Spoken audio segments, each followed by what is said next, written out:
Here's an interesting one for you. Yeah, it's a personality type. INFP. INFP. Hi, it's Dr. Greg Jantz. As a counselor for a long time now and founder at the Center, a place of hope, I want to talk about the INFP personality type. It's from the Myers-Briggs Type Indicator.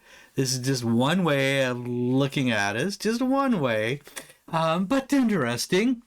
This is the person, they're known as the idealist. Hey, by the way, all this is available free online, lots of good choices to take here on this. You can just put in the INFP personality type. You can take the test online. It's defined, this is the Myers-Briggs Type Indicator, and the Myers-Briggs goes way back. This stands for the introverted, intuitive, feeling, and perceiving. Those are the letters: introverted, intuitive, feeling, perceiving. Now, this personality type is a little bit rare. 4 to 5% of the population is the figure. These people are deep thinkers. They're the dreamers. They're the feelers. They're also drawn to really creative pursuits, sometimes humanitarian efforts. Here's some core traits of the INFP. This is the one personality type that there's always a lot of interest around. Introverted, well, they recharge their batteries through introspection, not with being with people. They're introverted. Don't want to be around too many people. They're going to pull back. Intuitive, they're going to look at the bigger picture. They're intuitive about how does all this look? How's all this going to work? Feeling, they make decisions probably on feelings and emotions and values versus on logic alone. Something to be said about this. It's the person who says, I knew it in my gut, And you did know it in your gut. Okay. Perceiving. They're adaptable and spontaneous. They're not rigid or structured. All right, the INFP. Here's the worldview. They seek meaning and purpose, deep meaning, deep purpose in everything they do. They're idealistic. They're envisioning a better world, and they're really striving themselves to make a difference, to be authentic. That's everything. They don't want you to be inauthentic or superficial or dishonest. So here's the strengths of the personality type. They're deeply empathetic and compassion. Good strengths. They feel deeply connected to other people's emotions. Somebody's upset, they're connecting strongly to that. They draw help. They're also kind of drawn into the helping professions, is a better way of saying that. They're creative and expressive. Yeah. Through writing, art, or music, they will find ways to express deep emotions. Famous, J.R. Tolkien was one. Vincent van Gogh. Princess Diana was put in this category, all known for their creativity and depth. There's a whole lot of others we can put in that category. Strong moral compass. They have a strong personal values, and they will not compromise their integrity. They advocate for things that align with their beliefs. All right. They're great listeners, these INFPs, and very supportive friends. They make good friends. They're non-judgmental. They're open-minded. Great confidant. They offer deep emotional support in their friendships and relationships. Now, here's the other side of this personality type. All right.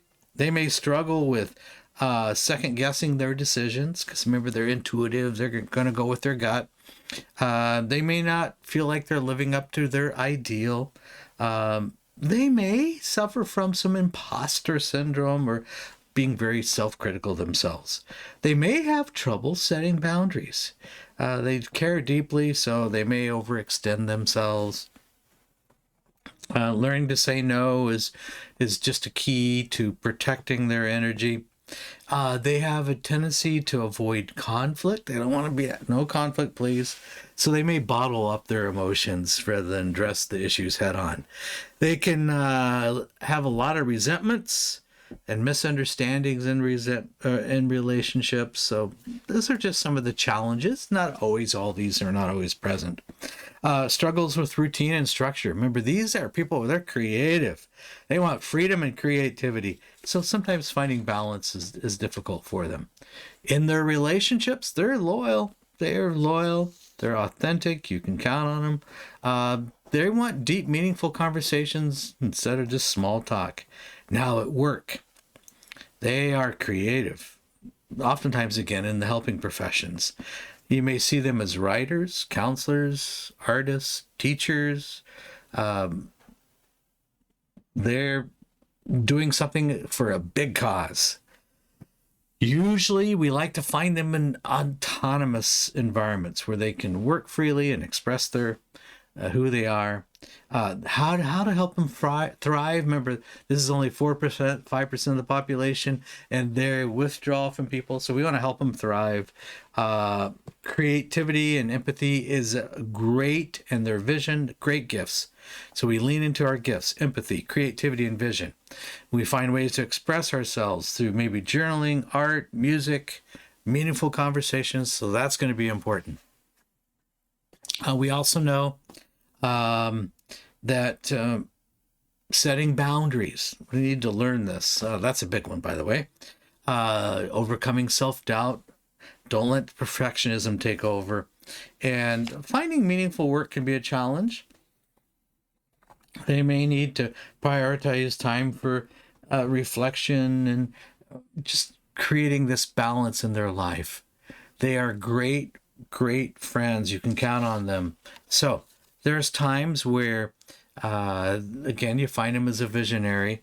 But if you relate to the INFP personality type, remember, you do have a very unique perspective, and the world we need you. It's very important. So do go online, get more information. Lots of good information out there, and even on the other personality types as well. Visit us at aplaceofhope.com. Sometimes these creative folks get into a depression and anxiety, and because they're so passionate, so they can feel things deeply. But visit us at aplaceofhope.com.